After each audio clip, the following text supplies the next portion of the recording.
তো আজকে সকালটা ছিল একদম অন্যরকম।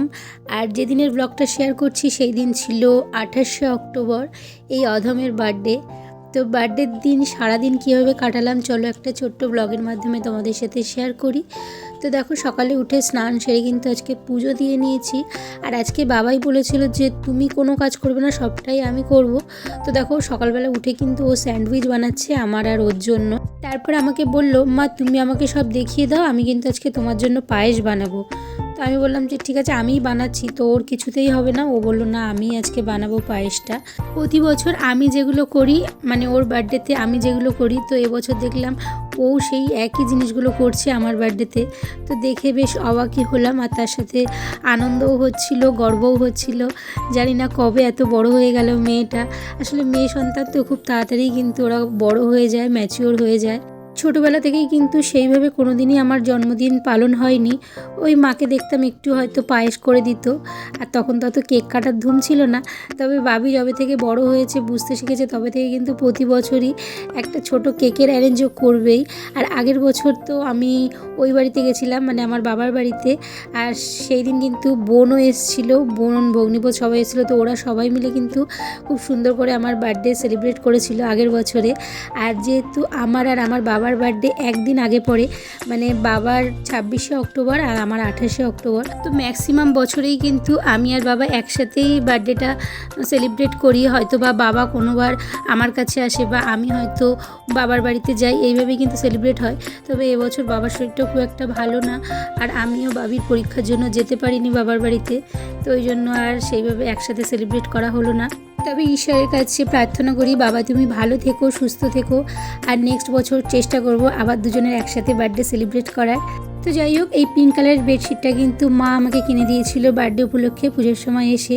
আর এই বেডশিটটা পেতে কিন্তু ঘরের লুকটাই পুরো চেঞ্জ হয়ে গেছে। পিঙ্ক কালারটা কিন্তু ভীষণ সুন্দর ফোটে, আমার তো পিঙ্ক কালারটা ভীষণ পছন্দের। তো বেডশিটটা পেতে কেমন লাগছে তোমরা কিন্তু অবশ্যই জানিও। আর ওইদিকে বাবি চলে গেছিলো কেক আনতে, তো ও কিন্তু কেক নিয়ে চলে এসছে, আর তার সাথে সন্ধেবেলায় খাওয়ার জন্য স্ন্যাক্সও নিয়ে এসছে। তবে কেকটা কিন্তু এখন কাট করা হবে না, যেহেতু ওর পড়া আছে, তো ও পড়ে বাড়ি এলে তারপরে সন্ধেবেলায় কিন্তু কেক কাটিং হবে। আর তারপরে কিন্তু ও আবার চলে যাবে বিরিয়ানি আনতে। ওই যে বললাম না আজকে আমাকে কোনো কাজ করতে দেবে না, সবটাই ও করবে। তবে ওর বাবা যেহেতু বাইরের খাবার খুব একটা পছন্দ করে না, তোর বাবা বলেছিল যে আমি সব কিছু বাড়িতে এনে দিচ্ছি, তোর মা বানাক বিরিয়ানি। তোর মা কিন্তু ভালোই বিরিয়ানি বানায়। তো বাবি বলেছে না একদম হবে না, কারণ মা আজকে পুরো রেস্ট করবে, বিরিয়ানিটা আজকে দোকান থেকেই আসবে। তো যাই হোক, সেই জন্য কিন্তু ওর বাবা আর কিছু বলেনি, মেয়েকে নিয়ে যাচ্ছে এখন বিরিয়ানি আনতে। আর মেয়ের ওপরে কিন্তু ওর বাবা খুব একটা কিছু বলে না। আমি অবশ্য তাড়াতাড়ি দেই যে ঠিক আছে বাবা যখন খেতে চাইছে না থাক, আমি বাড়িতে বানাচ্ছি। কিন্তু আজকে সত্যি কথা বলতে আমারও ইচ্ছা করলো না, ভাবলাম যে না একটা দিন একটু রেস্ট করাই যাক। তো দেখো ওরা কিন্তু বিরিয়ানি নিয়ে চলে এসছে। তবে দোকানের বিরিয়ানি কিন্তু ওর বাবা খুব একটা পছন্দ করে না, বাড়িতে রান্না করলেই তৃপ্তি করে খায়। কিন্তু কী আর করা যাবে, মেয়ের আবদার ফেলতে তো পারবে না। তার উপরে বউয়ের বার্থডে বলে কথা, তো পছন্দ না হলেও খেতে হবে।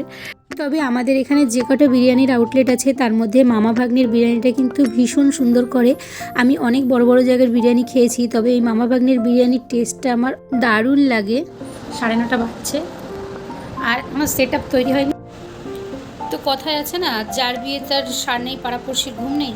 তো আমাদের বাড়িতে কিন্তু উল্টো, মানে যার বিয়ে তার ঘুম নেই পাড়াপড়শির সার নেই। তো আমার আজকে জন্মদিন, তো দেখো আমি এখানে সেজে গুজে রেডি হয়ে আছি। আর এই যে বাবি এখন সাজতে বসেছে, বাজে ঘড়িতে দেখাচ্ছিলাম ঘড়িটা কই, বাবি সেট আপ করছে। পুরোটা কমপ্লিট হয়ে গেলে তারপর আবার তোমাদেরকে দেখাচ্ছি। তো বাবি কিন্তু এখানে সব কিছু অ্যারেঞ্জ করে ফেলেছে, আর শুধু অপেক্ষা ওর বাবার যেহেতু এখনও ডিউটি থেকে ফেরেনি, তো বললো আমি 9:30 10টার মধ্যে চলে আসবো। তোর বাবা আসলেই কিন্তু কেকটা কাট করা হবে। আজকে ম্যাচিং করেছি, আমি একটা নেভি ব্লু কুর্তি করেছি, আর ভাবি করেছি একটা শর্ট কুর্তি, সেটাও নেভি ব্লু। ধৈর্য হারালে চলবে না, ধৈর্য আমি হারাতে চাইও না, কারণ আমার মুখটা আজকে আমি একটু ভালো রাখতে চাই। জানি না কতক্ষণ মুখ ভালো থাকবে, কারণ 9:30 বাজে, 10টা বাজলে আমার মুখটা আস্তে আস্তে বিগড়তে শুরু করবে। আমার মাথায় একটা ফুল বেরিয়ে দিয়েছে। যাই হোক বন্ধুরা, তোমরা দেখো ব্লগটা। তো যাই হোক, অনেক অপেক্ষার পর কিন্তু ওর বাবাও চলে এসছে। তো এরপর কিন্তু আমাদের কেক কাটিংটা হবে। আর বাবাই কিন্তু এই কেক কাটার ব্যাপারটা নিয়ে খুবই এক্সাইটেড থাকে, সেটা যার বার্থডেই হোক। আর এখানে তো নিজের মায়ের বার্থডে বলে কথা, তো এক্সাইটমেন্টটা তোমরা ওর মুখ দেখলেই বুঝতে পারবে।